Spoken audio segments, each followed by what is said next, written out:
بسم اللہ الرحمن الرحیم۔ قرآن پاک میں اللہ تعالی جنت میں بکھرے ہوئے موتیوں کا تذکرہ فرماتے ہیں۔ سورہ دہر میں ہے، جس کا اردو ترجمہ یہ ہے: یہ وہاں تختوں پر ٹیک لگائے ہوئے بیٹھیں گے، نہ وہاں آفتاب کی گرمی دیکھیں گے نہ جاڑے کی سختی۔ ان جنتیوں کے سائے ان پر جھکے ہوئے ہوں گے اور ان کے میوے اور گچھے نیچے لٹکائے ہوئے ہوں گے، اور ان پر چاندی کے برتنوں اور ان جاموں کا دور کرایا جائے گا جو شیشے کے ہوں گے، شیشے بھی چاندی کے، جن کو ساقی نے انداز سے ناپ رکھا ہوگا، اور انہیں وہاں وہ جام پلائے جائیں گے جن کی ملونی زنجبیل کی ہوگی، جو جنت کی ایک نہر ہے جس کا نام سلسبیل ہے، اور ان کے ارد گرد گھومتے پھرتے ہیں وہ کم سن بچے جو ہمیشہ رہنے والے ہیں۔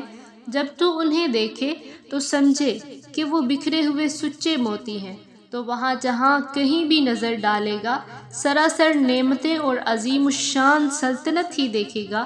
ان کے جسموں پر سبز، مہین اور موٹے ریشمی کپڑے ہوں گے، اور انہیں چاندی کے کنگن کا زیور پہنایا جائے گا، اور انہیں ان کا رب پاک صاف شراب پلائے گا۔ کہا جائے گا، یہ وہی تمہارے اعمال کا بدلہ اور تمہاری کوششوں کی قدردانی ہے۔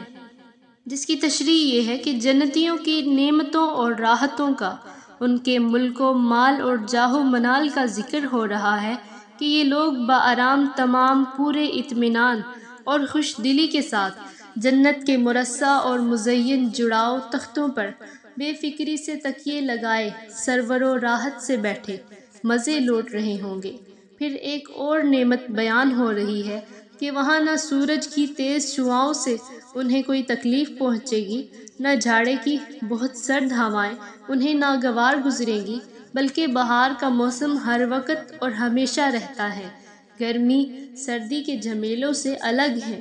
جنتی درختوں کی شاخیں جھوم جھوم کر ان پر سایہ کیے ہوئے ہوں گے، اور میوے ان سے بالکل قریب ہوں گے۔ چاہے تو لیٹے لیٹے توڑ کر کھا لیں، چاہے بیٹھے بیٹھے لے لیں، چاہے کھڑے ہو کر لے لیں۔ درختوں پر چڑھنے کی اور تکلیف کرنے کی کوئی ضرورت نہیں۔